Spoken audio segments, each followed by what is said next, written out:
Okay, dito ako sa Irvine. Ano to private lake. Pero tingnan mo ang ganda ng mga bahay dito. See, dyan. Isa dyan sa bahay na yan. Nandyan yung pinapapasukan ko. Tingnan mo, ang ganda. Ang ganda ng bahay dito. Nakakatuwa.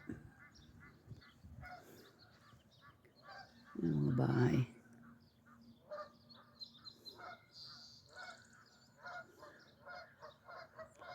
Mga ibon. Ano daw do? Canada something. Oh.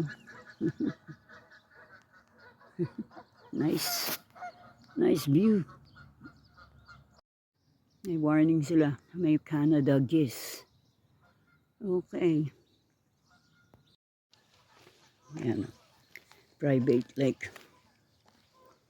Yeah. Residents and guests only. Oh.